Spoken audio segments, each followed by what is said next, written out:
My name is Janet Lewis. I'm 38 years old, a financial analyst by profession, and a single mom to my bright 14-year-old daughter, Sarah. On paper, life looks manageable. A steady career, a loving daughter, and a family that should, by all rights, be my support system. But beneath the surface, everything feels like walking on a tightrope, balancing the pressures of a demanding job while carrying the invisible weight of my family's financial and emotional burdens. From early morning, my routine is a whirlwind. I wake up before dawn, coffee in hand, laptop ready, to review spreadsheets and budget forecasts for the corporate clients I serve. My work requires precision, patience, and a kind of calm focus that I've honed over 15 years. But even as I analyze numbers and charts, part of my mind is already ticking over the unpaid bills waiting at home, receipts I still have to file, and the tuition payments I quietly arrange for Emily, my younger sister. Emily is the golden child in our family, or at least that's how it appears to everyone else. What they don't see is the financial anchor I've become. The mortgage, the utilities, Sarah's school fees, all of it flows out of my accounts, often unnoticed. It's strange, really. I manage this invisible ledger with the same care I manage my company's budgets, yet no one seems to acknowledge the sacrifices I've made or the quiet support I'm providing. Last Friday, at our family dinner, the air was thick with a tension I couldn't quite name at first. The dining room was filled with the usual clatter of silverware and low hum of polite conversation, but beneath that surface, something was simmering. Emily sat across from me, her smile sharp, eyes gleaming with a mix of something bitter and calculating. She made a passing comment about how I lack family spirit and never really show up for anyone, framed as a joke, but it felt like a dagger disguised as humor. I caught my father's gaze from the other end of the table. His expression was unreadable, but the coldness in his eyes was unmistakable. He didn't look at me as he usually would, with that protective, steady presence of a parent. Instead, it was like I was a stranger sitting in his house, someone he tolerated out of obligation rather than affection. The playful chatter that had filled the room moments before died down, the fragile facade of harmony cracking. I swallowed the lump forming in my throat and forced a polite smile, convincing myself it was just family drama, nothing more. But deep down, I knew this was different. The subtle tensions, the sly remarks, the sideways glances, they were all signs of something fracturing in the foundation of our family. There was an unspoken story unfolding that I couldn't yet fully grasp. I felt invisible, sidelined not only in conversation, but in the very fabric of our family life, despite being the one quietly holding so much together behind the scenes. After dinner, as I cleared plates and packed leftovers into containers, I overheard Emily talking to our father in the living room. Her voice was low, but the edge in it was unmistakable. "She never really cares about us," Emily said, her words dripping with resentment, always doing things her way, expecting us to just be grateful. My heart sank. I'd spent years putting my family first, sacrificing promotions, working extra hours, and covering expenses so they wouldn't have to worry. And here I was, being accused of coldness and selfishness. Sarah, my daughter, watched all this unfold quietly from the corner, her big brown eyes wide with confusion. She's too young to understand the complexity of adult grudges, but not too young to feel the tension in the room. I wanted to shield her from this, to protect her from the fractures I was starting to see in what should have been a safe family space. That night, as I lay awake in my room, I couldn't stop replaying the evening's events. The way Emily had looked at me, the way Dad had barely acknowledged my presence, and the sharpness of that biting comment. It was as if the family I'd known all my life was shifting beneath my feet, pulling me away instead of holding me close. Yet, despite the growing distance, I still clung to hope. Hope that maybe, just maybe, there was a way to mend these cracks. That if I kept being patient, kept working harder, kept sacrificing, the love and appreciation I longed for would come through. But somewhere deep inside, a small voice whispered that perhaps this time, things were different, and that whatever was coming next, it might change everything. The night stretched on, silent except for the distant sound of the city outside my window. I stared at the old family photo hanging in the living room, the one with all of us smiling, arms wrapped around each other in happier times. It seemed like a relic from another life, a faded reminder of unity now slipping away. And as I drifted into restless sleep, I knew that the real battle for my place in this family was only just beginning. When I close my eyes and think back to my childhood, the memories come in sharp, contrasting flashes, moments drenched in light and warmth alongside shadows of neglect and quiet sorrow. Growing up with Emily was like living in two different worlds under the same roof. From the very beginning, Dad's attention and praise were almost exclusively reserved for her. I remember how his face would light up whenever Emily brought home a good grade or won an award. The pride was tangible, glowing like a spotlight that seemed to follow her everywhere. Meanwhile, I stood in the background, achievements barely acknowledged, my successes quietly sidelined like they weren't worthy of celebration. Our mother, God bless her, tried to be the balance between the two of us, but she was fragile in ways I only fully understood after she passed away when I was just 16. Losing her shattered the foundation of our family. Suddenly, the role of emotional caretaker fell on me, a responsibility too heavy for a teenager's shoulders. I became the one everyone turned to for comfort, the silent buffer for Dad's stern expectations and Emily's moods. It was as if losing Mom opened a chasm of grief and blame in the house, and I was expected to fill it with silence and sacrifice. Emily never had to carry those burdens. She remained the golden child, protected and praised, her mistakes excused or forgotten. I remember a specific moment when she was about 12. She'd gotten into trouble for sneaking out with friends. Instead of punishment, she got a cautionary talk and a comforting hug from Dad. When I stumbled, even slightly, the consequences were immediate and harsh. I was called irresponsible, ungrateful, even selfish at times. Those words stung because I was always trying my hardest, but it never seemed to be enough. There were countless instances when I absorbed blame for things that weren't my fault. Broken vases mysteriously appeared after Emily had a tantrum, and I was the one who got scolded for being careless. If there was tension in the air, it was assumed I caused it. I learned early on that keeping my head down and accepting the blame meant fewer conflicts. It was a survival tactic, but it also taught me to doubt my own worth, to question whether I deserved kindness or recognition. Yet, despite the imbalance, I excused their behavior time and again. I wanted to believe that family meant unconditional love, that no matter the hardships, the bonds we shared would hold us together. I convinced myself that Dad's favoritism towards Emily was just a phase, that he saw my efforts even if he didn't always voice them. I told myself that Emily's jealousy and sharp remarks were cries for help, not attacks meant to wound. I held on tightly to the hope that if I kept being the reliable one, the patient one, eventually things would change. But deep down, I knew the truth was more complicated. The deeper pattern was clear. I was the invisible backbone, the person who kept the family afloat but was never truly seen or appreciated. The sacrifices I made, whether emotional, financial, or physical, were taken for granted, erased by the glow of Emily's spotlight. And after Mom's death, instead of the family pulling together, the fractures only deepened. I remember the quiet evenings where Dad would sit in his armchair, newspaper in hand, barely acknowledging my presence. Emily would chatter away happily, basking in his attention, while I clung to the edges of conversation, my voice fading into the background. Those moments haunted me because they encapsulated everything I wasn't: a favored daughter, a shining star in Dad's eyes, a person whose worth was loudly proclaimed. Sometimes I wondered if anyone truly saw me, beyond the roles I played. Was I just the caretaker, the scapegoat, the unspoken shadow behind Emily's bright light? I tried to fill that void by doubling down on responsibility, by being the one who quietly held it all together.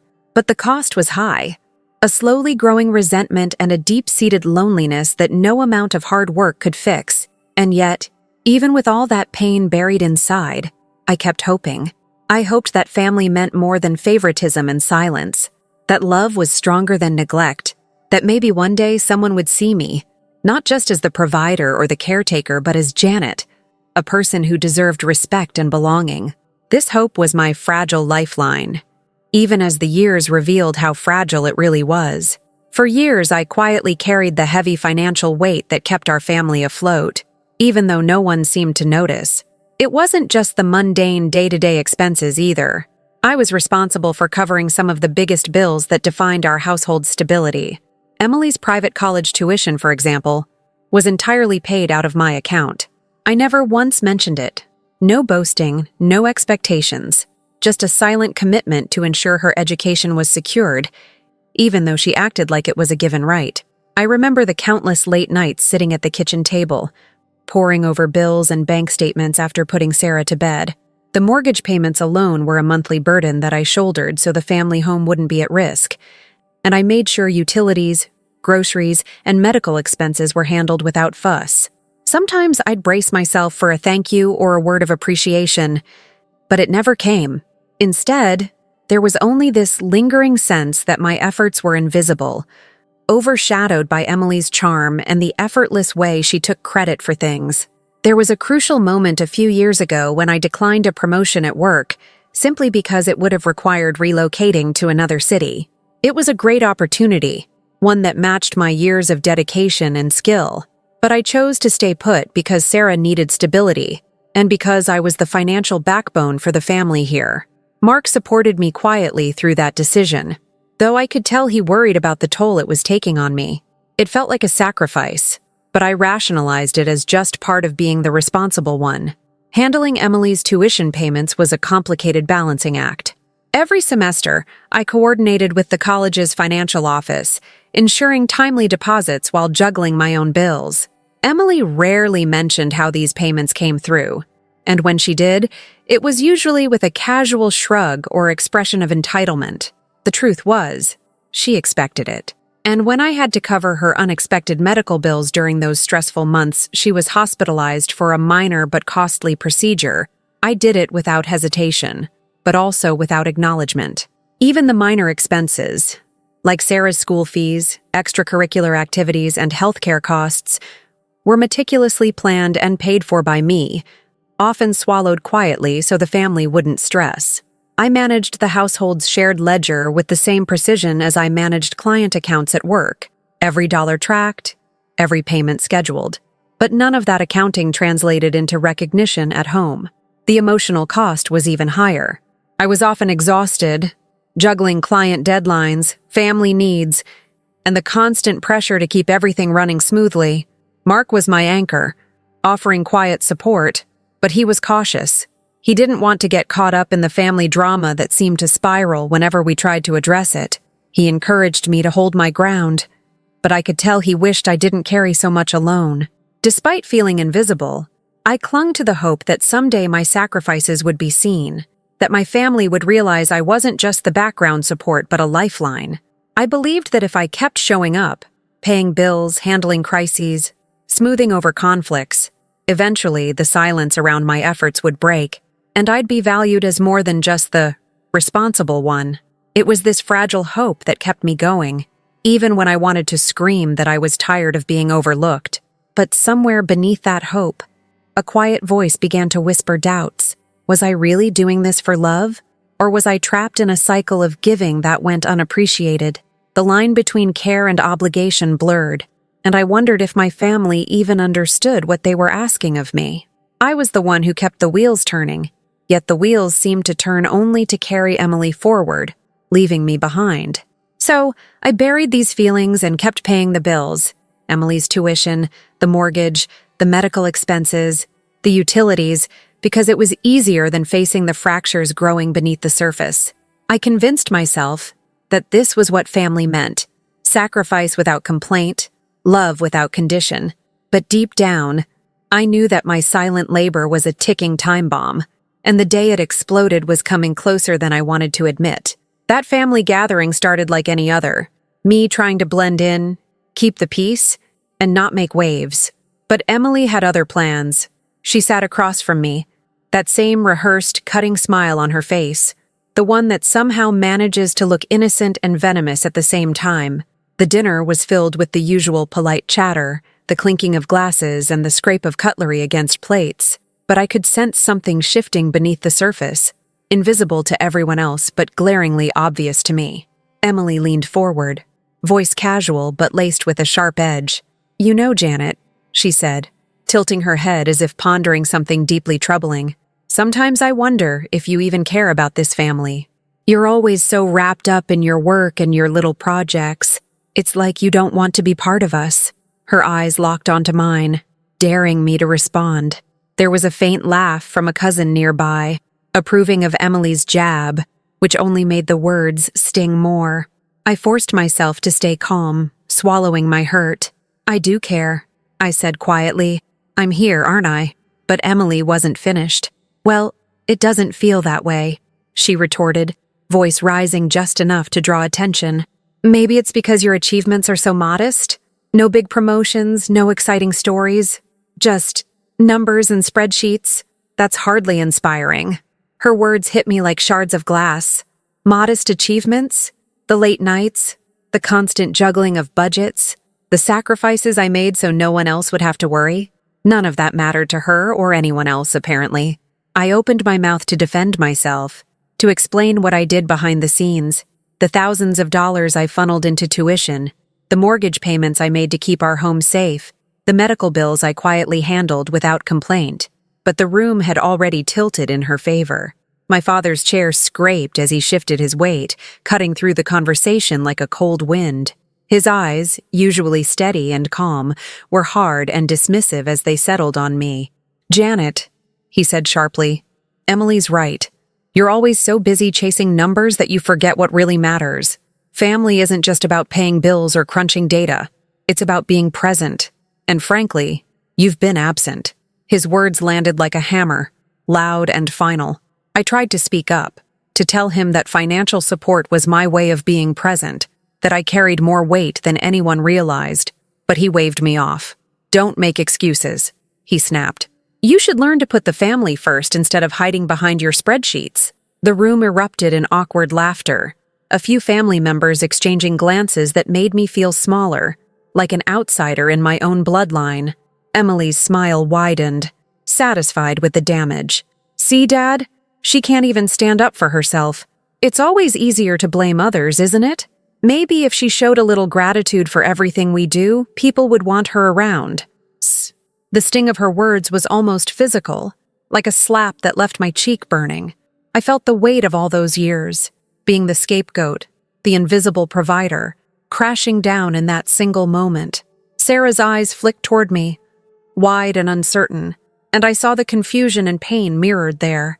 I wanted to shield her from this, to hold her close and promise that things would get better, but I was too stunned, too humiliated to respond properly.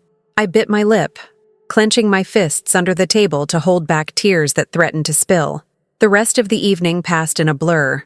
I heard snide remarks, saw knowing smirks, and felt the unmistakable chill of being isolated in the very place where I had hoped for warmth. Every attempt I made to defend myself was shut down, every word twisted or ignored. It was as if my role in the family was predetermined, to be the one who took blame, bore the burden silently, and never truly belonged. When I finally left the table, the weight of their judgments pressed heavily on my shoulders. The kitchen smelled of roasted chicken and herbs, but the warmth was gone. I found myself retreating to the corner of the room, forcing a smile as I helped clear plates, my hands trembling ever so slightly. Emily's quiet voice floated behind me. "Maybe if you actually tried to be part of this family, things would be different." That night, as I lay awake in the dark, the echoes of their words replayed relentlessly. For years, I had hoped that love and patience would bridge the growing cracks, that sacrifice would eventually be met with respect. But now, with Emily's public accusations and Dad's dismissal, I felt the harsh reality settle in. I was no longer just the overlooked sister. I was the enemy in their eyes, and no matter how much I tried to prove my worth, it felt like I was fighting a battle already lost. That evening, when I came home after work, the air felt heavier than usual, though I couldn't put my finger on why. The moment I stepped inside, the silence hit me like a wall. The house, usually filled with the faint sounds of the TV or the hum of the heater, was unnervingly still. Sarah was nowhere in sight, and the front door was left slightly ajar, as if someone had rushed out or in without care. I set my bag down by the door and called out softly, "Sarah?" The only answer was the echo of my own voice. I made my way to the living room where I found Emily standing by the fireplace, her arms crossed tightly over her chest. Her face was flushed, but her eyes blazed with something I couldn't quite decipher. Accusation, maybe? Or triumph? My heart skipped a beat as I noticed our father sitting rigidly on the sofa, his gaze fixed not on me, but on Emily. There was a sharpness to his expression, an edge of disbelief that unsettled me more than I expected. Before I could even greet them, Emily's voice cut through the quiet. "Janet, we need to talk," she said, her tone icy. There was no warmth, no sisterly softness, just an accusation hanging thick in the air. My brow furrowed. "What's going on?" I asked, trying to keep my voice steady. Emily didn't hesitate. "I know it was you. You took my necklace, the one Grandma gave me last Christmas. The diamond necklace worth $9,000. The words hit me like a blow. I blinked, stunned. "What? Emily, that's ridiculous. I didn't touch your necklace." Her eyes narrowed. "Don't lie to me. It went missing after your last visit. You were the only one here who could have taken it." My heart pounded so loudly I thought it might burst. "Emily, you know I would never steal from you. Why would you even say that?" My voice wavered, a mix of shock and hurt flooding through me. But Emily wouldn't relent. "I've looked everywhere, Janet, and Dad believes me." She glanced at Dad, who remained silent, but his expression told me everything. I was already judged guilty in his eyes. My stomach turned cold. "Dad," I began, "please listen. This isn't true. I've always been here for this family. You can't believe such a serious accusation without proof." He raised a hand, silencing me with a look that was colder than I'd ever seen. "Emily's word is enough. This isn't the first time I've heard things about you, Janet. Maybe it's time you take a step back." The words stabbed deeper than any argument could. I opened my mouth to protest, tried to explain how much I'd sacrificed, all the support I'd given, but the room felt like it was closing in. Mark came out from the hallway, his face drawn and worried. Sarah followed, her eyes wide with confusion, sensing the tension but not the full weight of what was brewing. "Janet, what are you doing?" Mark asked quietly, stepping forward. "Dad, maybe we should calm down and talk this through." But my father shook his head, resolute. "No, Janet needs to leave. Until this is sorted, I can't have her under this roof." I felt the air rush out of me, the ground slipping beneath my feet. "You're kicking me out? On what grounds? For something I didn't do?" My voice cracked, disbelief mixing with despair. Emily smirked, triumphant, as Dad stood up, his authority unquestioned. "You're causing too much trouble, Janet. This family doesn't have room for betrayal." Mark reached for my arm, but I gently pulled away, knowing confrontation wouldn't help. Sarah's small voice broke through the tension. "Mom, please don't go. I don't understand." Her tears shimmered in the dim living room light, and my heart broke for her. I hugged her tightly, whispering, "I'm not leaving because I want to, sweetheart. But sometimes people make choices that leave us no other option." I turned to look once more at my father, stern, unforgiving, his gaze vacant of the daughter he once knew. That night, I packed the few things I could grab: clothes, Sarah's school projects, some photographs that still held fragments of better times. My hands trembled as I folded each item, the weight of betrayal pressing down on me. The silence of the house was suffocating, yet it was the coldness in their eyes, the swift condemnation that pierced me the deepest. As I closed the door behind me, a bitter clarity settled in my bones. The necklace wasn't just a piece of jewelry. It was the final symbol of a fractured trust, a breaking point where years of unacknowledged sacrifice and silent endurance shattered into something raw and undeniable. And as I stepped out into the night, the streetlights casting long shadows, I knew that what awaited me was no longer a mere family dispute. It was a battle to reclaim my dignity and confront a family that had chosen suspicion over truth. The night swallowed me whole as I sat alone on the worn bench outside the small apartment Mark had found for me. The city's distant hum was a dull roar beneath the weight of my thoughts, but even that sounded muffled, as if I were underwater, trapped in a silence that screamed louder than any voice. I pulled my coat tighter around me, not against the cold, but against the raw ache gnawing at my chest. The familiar sting of betrayal settled deep, sharper and colder than I had ever imagined it could be. I closed my eyes and took a shaky breath, trying to piece together what had just happened. The accusation, the judgment, the swift exile from the only home I'd known for nearly 4 decades. Emily's words echoed in my mind. "You took my necklace." The necklace. That glittering, expensive thing I had never even touched. A $9,000 diamond necklace, they said, as if the price tag could somehow make the accusation more believable. And Dad, my father, hadn't just doubted me. He had condemned me outright, without a shred of proof, without a moment's pause to consider my side. That cold dismissal was a knife twisting mercilessly in wounds I thought had long healed. But beneath the shock and hurt, a new feeling was kindling. A simmering, quiet anger that burned away the numbness like a slow flame. I replayed the years I had carried this family, a silent supporter bearing burdens no one else saw. How many times had I sent checks to cover Emily's tuition, the mortgage, the medical bills? How many late nights had I pored over spreadsheets, reconciling every cent, ensuring the household stayed afloat so the comfortable facade could remain intact? All of it invisible to them, all of it taken for granted. I thought about the sacrifices I had made, the promotions I had declined, opportunities shelved so I could keep the family grounded. Every cent I funneled into their lives was my quiet declaration of love, a love unspoken, unacknowledged, but steadfast. And yet, when the moment of crisis came, instead of gratitude or even a moment's doubt, they chose disbelief, suspicion, and swift rejection. I pictured the family ledger I kept meticulously. Rows of figures, dates, payees, all proof of my unwavering commitment. But to them, it was nothing. A ghostly ledger, as invisible as I had felt for years. The realization settled heavily. Their loyalty was conditional, their respect a fragile illusion. They had never truly seen me, never truly valued the foundation I was beneath their lives. I was a resource to exploit, and when the cracks appeared, the scapegoat to blame. The bitter truth was undeniable. My loyalty had been one-sided, a silent contract I'd signed alone. They had thrived on my generosity but refused to acknowledge the woman behind it. The betrayal wasn't just about a necklace or an accusation. It was about a lifetime of being overlooked, misunderstood, and discarded when it mattered most. A cold clarity crept in as I sat there in the dark. They would never change. The pattern was etched too deeply into the fabric of our family.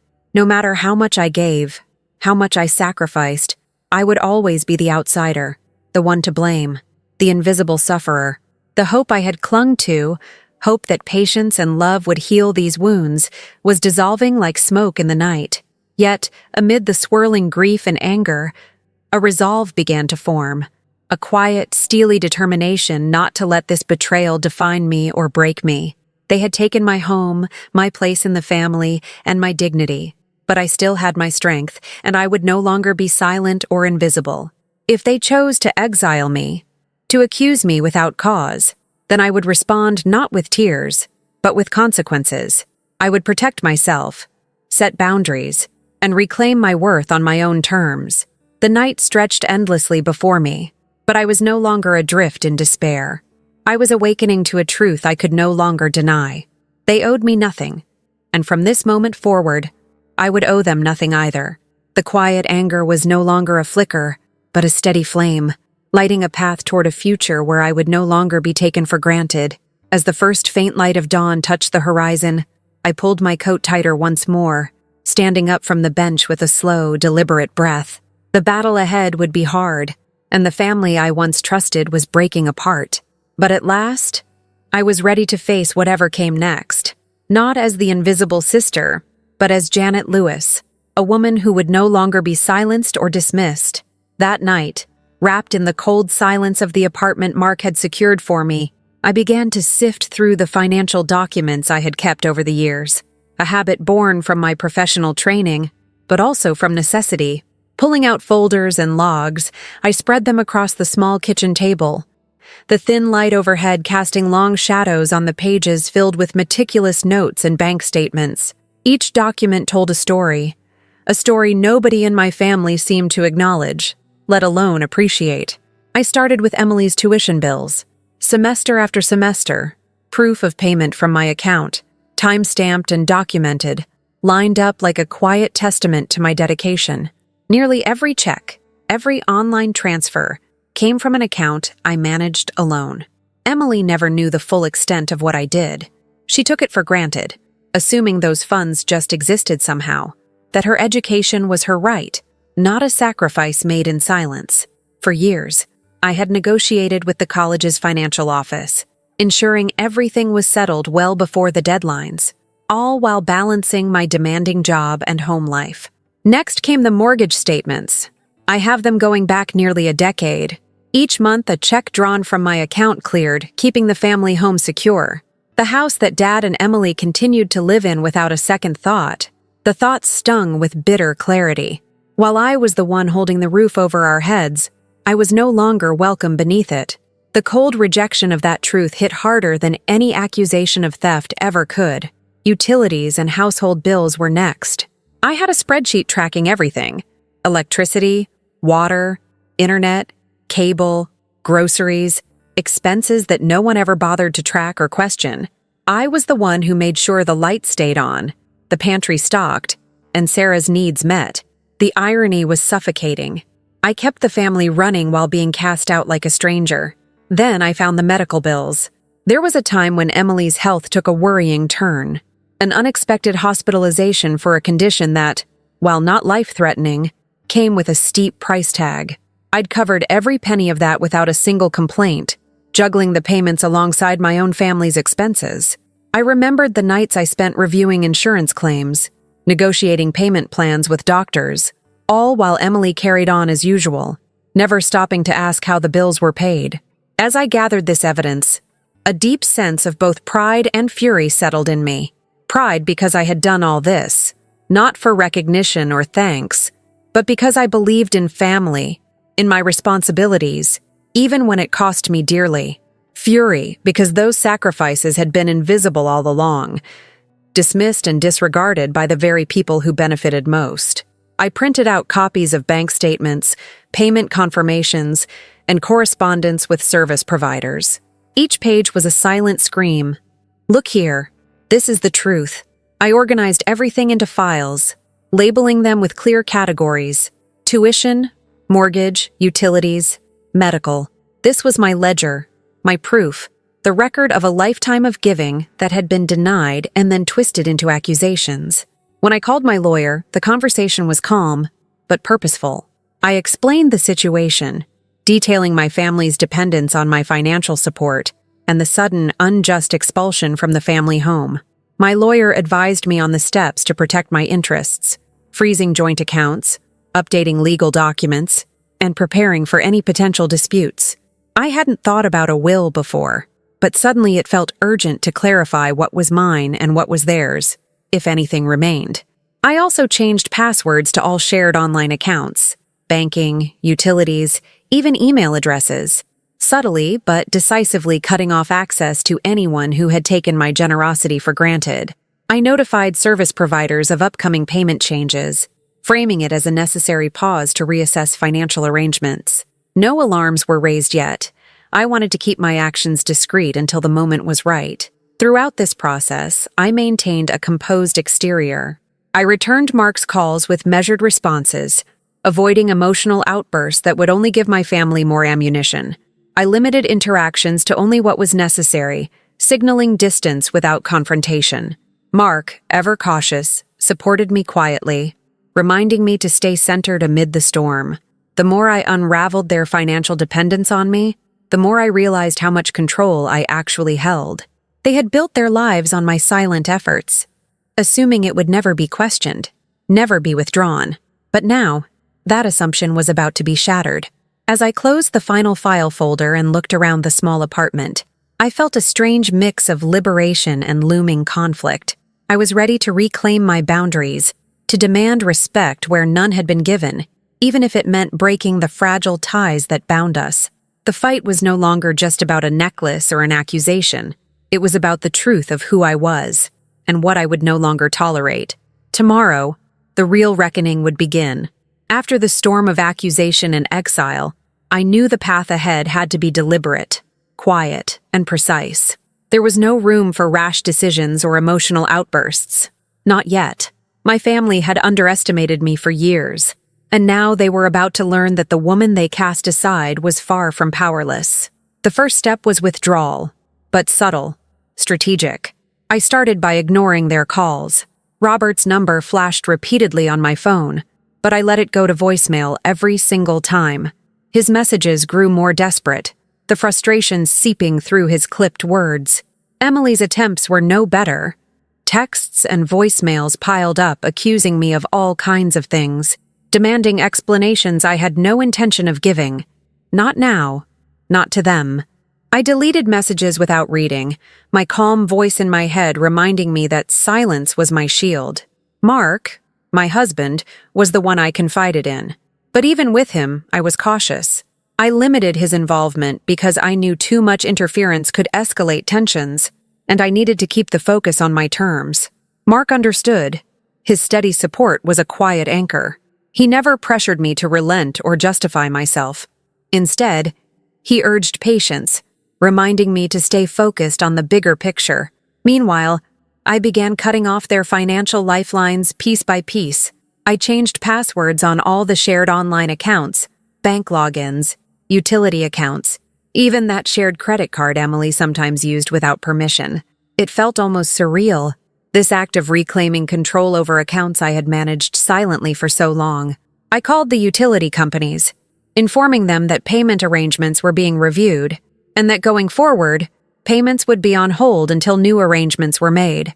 I anticipated their confusion, but kept my tone polite and businesslike, revealing nothing. The mortgage payment was next. Month after month, I had ensured the bank received the check on time, keeping the house under our family's name. But now, I stopped the automatic transfers. It was a calculated move, a slow drip of consequences that would disrupt the comfortable illusion of stability. I wasn't acting out of spite, I was setting boundaries. The house was theirs to live in, but it was no longer my financial responsibility. Emily's tuition payments, a staggering sum each semester, were also put on hold. The silence from the college's financial office when they noticed the missed payment was deafening. I could almost hear the shock ripple through my family as the reality of the situation began to dawn. For years, they had assumed Emily's education was guaranteed, a right rather than a gift. Now, the foundation was crumbling. I kept all of this under wraps, maintaining a composed exterior. When Emily or Robert texted, I crafted carefully measured responses, or none at all. I avoided confrontation, knowing that anger or defensiveness would only feed the fire they thrived on. Instead, I let the silence speak louder than words. Mark helped me manage the practicalities. He handled logistics with the school and utility companies when necessary, always mindful not to inflame the situation. Sarah was shielded from the financial back and forth, though I saw the subtle worry in her eyes whenever family tensions flared. I reassured her gently that sometimes adults needed to set rules to protect themselves, that boundaries were a form of love too. Even as I distanced myself, I remained vigilant. I monitored the bills, the accounts, and the communications closely, ready to respond if necessary, but unwilling to give in. I wasn't sure how long I could hold this delicate balance. The tension was palpable, like a silent storm gathering strength. The family noticed the shifts immediately, though they tried to brush it off. There were sudden power outages after utilities went unpaid, calls from creditors that left Robert pacing in frustration, and Emily's increasingly desperate pleas that fell on deaf ears. Yet none of them reached out to me directly with a sincere attempt to understand or reconcile. Instead, they whispered, speculated, and blamed, oblivious to the truth behind the sudden disruptions. I recognized that this was more than a financial maneuver. It was a statement. I was no longer their invisible provider, no longer the one who bore the weight silently and without thanks. This was my quiet rebellion, my way of reclaiming dignity and respect through action rather than words. Each day I kept my distance. The tension thickened. My family was scrambling in the dark, and I was finally stepping into the light, not as a victim, but as the woman who would no longer be exploited. As the days passed, I steeled myself for what was to come. I knew this was just the beginning. The real reckoning was on the horizon, and I intended to face it head-on. The day I decided to sever the financial ties that had bound me to a family who'd betrayed me was quieter than I expected, but no less momentous. I sat at the small kitchen table in the apartment Mark had found for me, the early morning light filtering through the blinds, casting pale stripes across stacks of carefully organized papers. Each folder represented years of invisible labor: tuition payments for Emily's private college, mortgage statements that kept the family home safe, utility bills, medical expenses. I wasn't just cutting off money. I was cutting off the silence and invisibility that had swallowed me whole. With steady hands, I prepared certified letters addressed to every institution receiving my payments. The mortgage company was first, a crisp envelope detailing the immediate suspension of payments, citing personal financial changes and requesting all correspondence be sent directly to me. Next came the college's bursar office, where I formally notified them of the pause on Emily's tuition payments. I spelled out the facts clearly, underscoring that after years of covering these costs, the arrangements were being reevaluated. I knew the shockwaves these letters would send rippling through my family. This wasn't just a bureaucratic formality. It was a clear signal that I was taking back control. The weight of these actions settled on me, thick and heavy. But in that moment, amid the legal jargon and official stamps, I felt an unexpected surge of power. For the first time in years, I was standing on my own terms, not as the quiet provider who took blame without question, but as a woman demanding respect and honesty. I didn't stop there. With the aid of a trusted family friend, someone who had quietly observed our family dynamics, and whom I could rely on to be discreet, I arranged for the truth to come out in a way that couldn't be ignored. This friend, someone who had witnessed my sacrifices from afar, and who knew the contrast between my support and Emily's entitlement, agreed to share the story carefully with extended family members and even close friends in our circle. I wasn't interested in drama or public humiliation. I wanted recognition and validation. For years, Emily had painted herself as the self-sufficient child, while I was the ungrateful outcast. Now the ledger was being balanced in the court of truth. When the news reached that initial family meeting, the one I didn't attend because I was still gathering my strength, the atmosphere shifted palpably. I heard through the grapevine that I had been introduced as the primary financial backbone, the one who had quietly ensured the household's survival. The impact was immediate. Faces that once dismissed me now looked unsettled. The air thickened with disbelief and awkwardness. My silence spoke louder than any defense I could have mounted at that moment. Later, when I finally confronted them directly, I laid out my boundaries with calm clarity. No more unpaid bills, no more invisible sacrifices, no more unquestioned loyalty to a family that turned on me without hearing my side. I spoke slowly, weighing each word with precision honed from years of financial negotiations. I have supported this family financially for years, I said, my voice steady. But that support was never unconditional. It was given out of love and hope. Now I need it to be respected, or it will stop. The stunned silence that followed was a stark contrast to the years of behind-the-scenes work I'd done without recognition. I didn't need their immediate acceptance or apologies. What mattered was that my boundaries were finally clear. I wasn't asking for permission.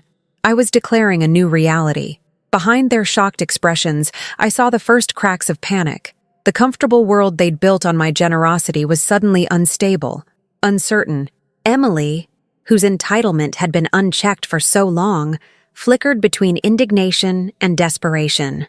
Robert, usually rigid and unyielding, looked shaken, perhaps for the first time realizing the repercussions of his quick judgment.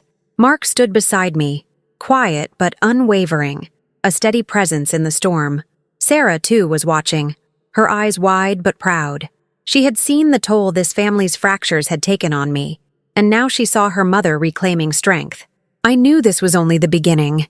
Financial support was just one thread in the complex fabric of family loyalty, and pulling it out was bound to unravel much more. But for the first time in a long time, I wasn't afraid of what would come next. I was ready to face it, armed with the truth and a fierce determination that no necklace, no accusation, and no betrayal could ever take away. The ledger was no longer hidden. The silent sacrifices were no longer unspoken, and my family would have to reckon with the woman I had always been, the woman they chose to ignore until it was too late. The fallout from my decision was swift and brutal. Almost overnight, the quiet undercurrent of tension I had been sensing for months exploded into chaos. Bills began piling up relentlessly. Overdue notices from utility companies, stern warnings from the mortgage lender, and official letters from Emily's college bursar's office, all landing like heavy stones on my family's doorstep.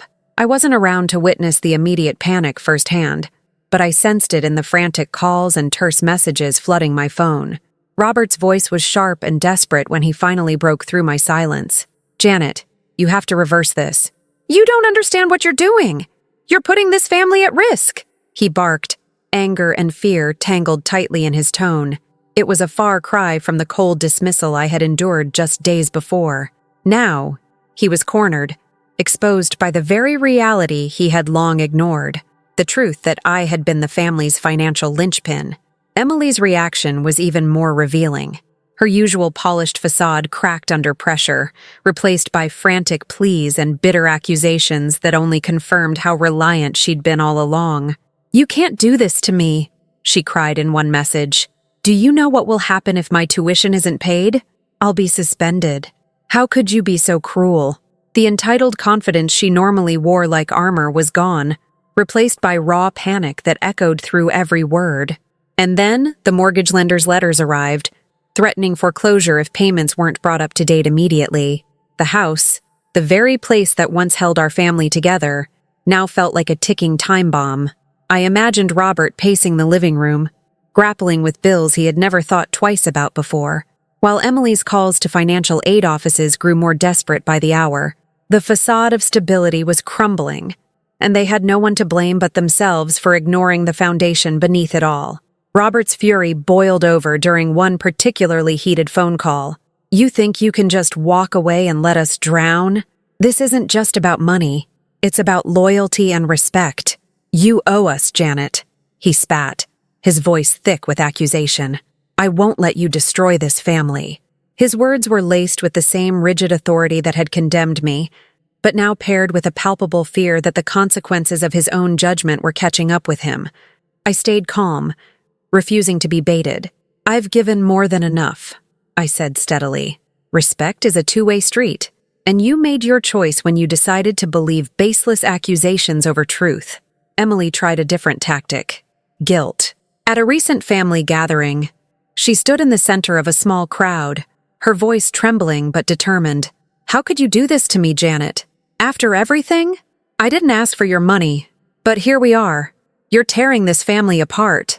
The crowd murmured, divided between sympathy and confusion.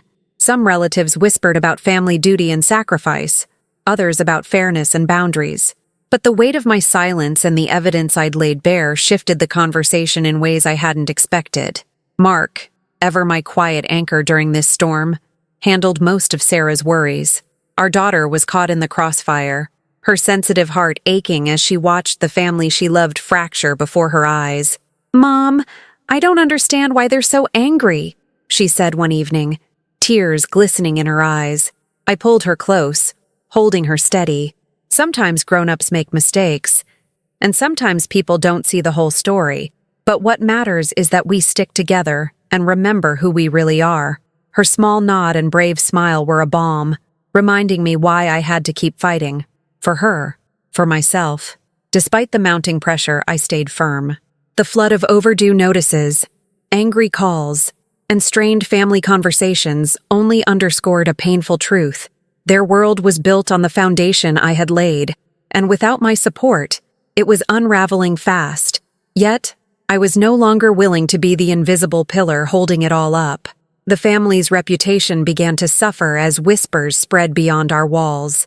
Relatives from out of town called to express concern, unsure of what to believe. Social invitations dwindled. Business connections that tied Robert's ventures to the community started to fray, victims to the uncertainty and scandal. The perfect image of a close-knit, supportive family was cracking, exposing raw wounds beneath. In the eye of this storm, Robert's health started to falter. I heard from a distant cousin that he had been hospitalized for hypertension, a consequence, no doubt, of the relentless stress he was under. It was a sobering reminder of how deeply the family's dysfunction had taken root, affecting not just relationships, but physical well-being.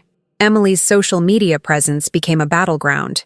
She painted herself as the victim, the innocent sister wronged by a heartless sibling who abandoned the family in its time of need. But the carefully curated posts and tearful videos could not mask the growing skepticism among those who had quietly observed the family's struggles for years. Friends and acquaintances reached out to me privately, expressing sympathy and surprise at the revelations. I kept my responses measured, knowing that the truth would speak louder than any online drama. Throughout all this turmoil, I documented every interaction meticulously. Messages, calls, letters, building a record to protect myself legally and emotionally. The stoic calm I maintained acted as a shield, allowing me to navigate the chaos without losing sight of my purpose.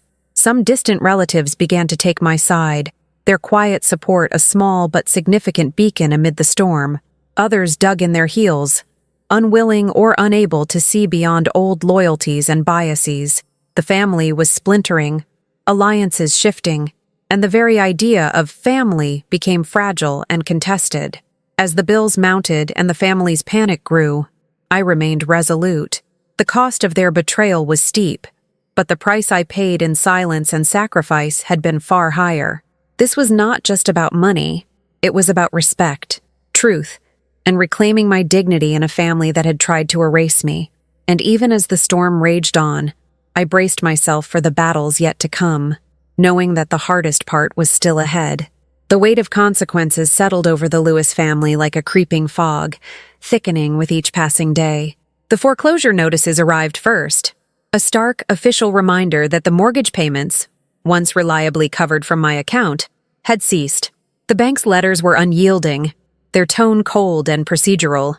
The house, the same one Dad and Emily had called home all their lives, was now on the brink of losing its sanctuary.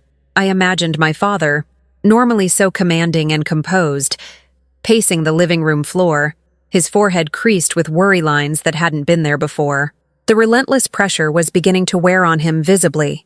Social invitations, once plentiful, began to dry up. Close friends and extended family, sensing the tension but unsure whom to believe, started to distance themselves. The usual weekend barbecues, Sunday brunches, and holiday gatherings were conspicuously absent from our calendars. I heard from a mutual acquaintance that some had quietly pulled away, uncomfortable with the growing drama and the uncomfortable questions it raised about loyalty and trust within the Lewis family. This wasn't just about money. It was about the fracture of a family's public image. At the same time, Robert's business partnerships, which had once been a source of pride and stability, began to falter. The stress of his home life seeped into his professional sphere, creating cracks in relationships that had taken years to build. Deals that had been close to closing suddenly stalled. Meetings were postponed or canceled. I could almost see the domino effect, personal turmoil poisoning public dealings. The man who had once ruled his world with an iron fist was now grasping at control, slipping through his fingers. Robert's health, already brittle from years of managing stress in silence, took a visible downturn. I heard from a cousin that he had been hospitalized for hypertension, a classic stress-induced condition. It was a sobering confirmation of how deeply the family's unraveling was affecting him, not just emotionally, but physically. The man who had once judged me so harshly was now vulnerable, fragile in ways he would never admit aloud. I felt a complicated mix of emotions at this news, pity, sorrow, but also a steadfast resolve not to let my own boundaries be compromised out of sympathy. His health crisis was a consequence of choices he had made as much as mine. Emily, meanwhile, descended deeper into a spiral of crisis. Her usually polished social media presence transformed into a stage for victimhood, with tearful videos and plaintive posts pleading for understanding and support. "I'm lost without the family's unity," she wrote one afternoon, the words dripping with irony but also desperation. Her followers reacted with a mixture of sympathy and skepticism, many aware of the family's complex history and the recent revelations about financial dependence. The once glamorous image she curated was cracking under pressure, and the public narrative was beginning to shift in my favor.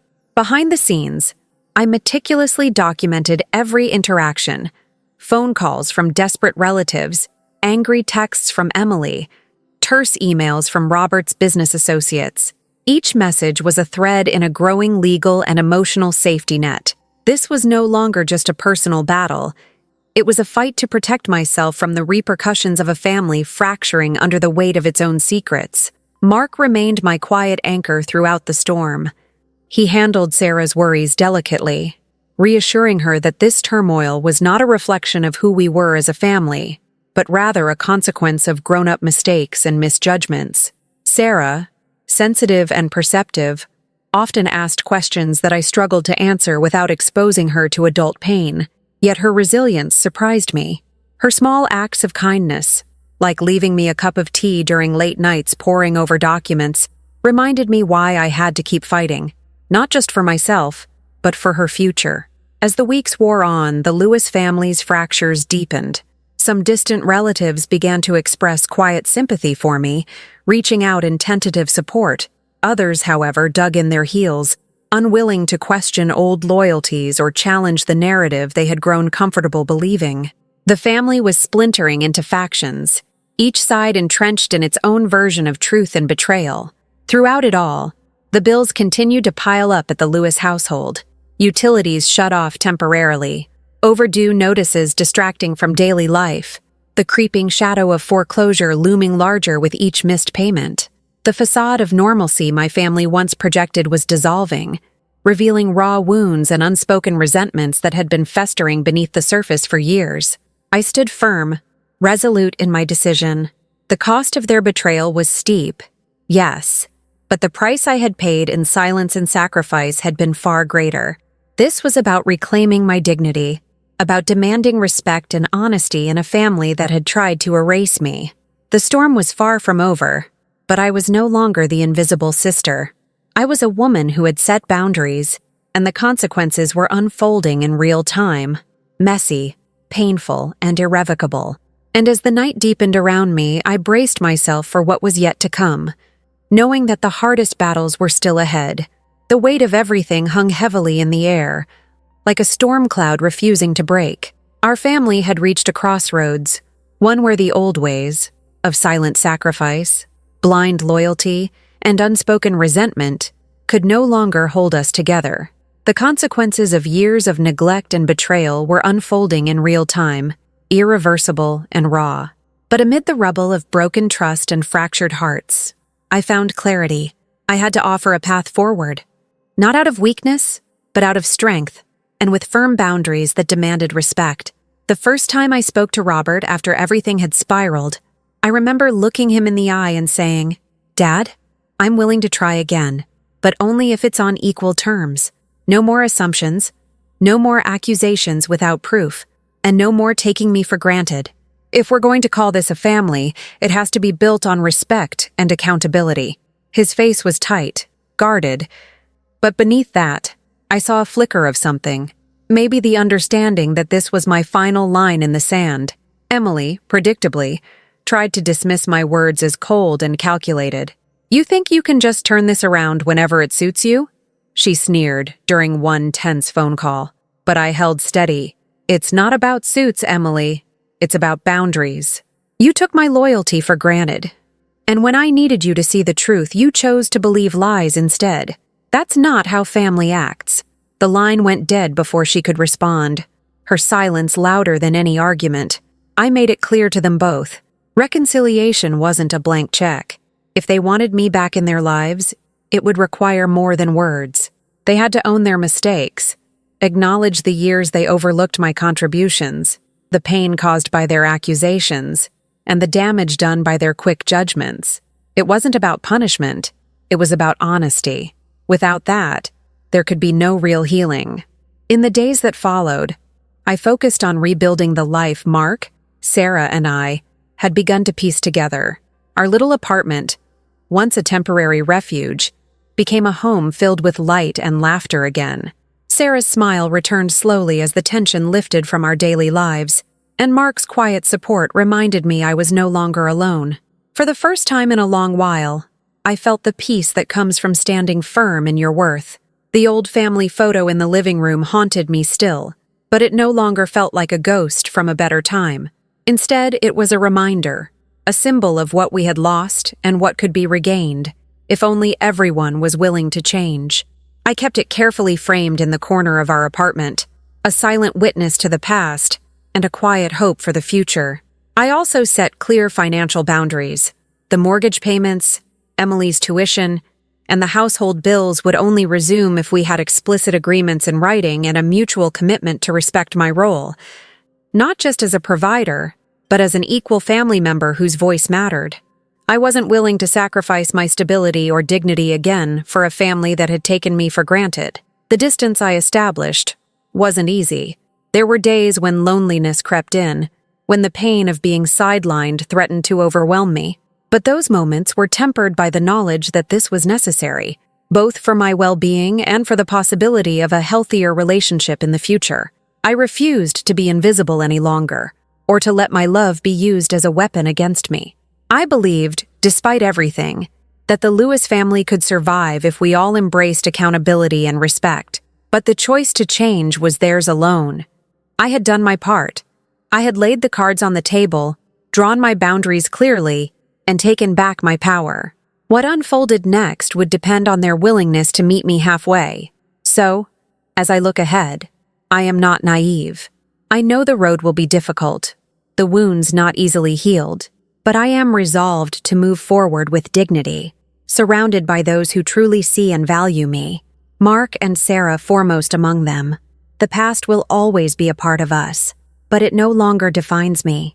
I have learned that true family is not about unquestioning loyalty or silent sacrifice. It's about honesty, respect, and the courage to stand up for yourself when it matters most. And as I close this chapter of my story for now, I do so with a heart that is firmer, a spirit that is stronger, and a future that I control on my terms. The Lewis family's fate is no longer mine to carry alone.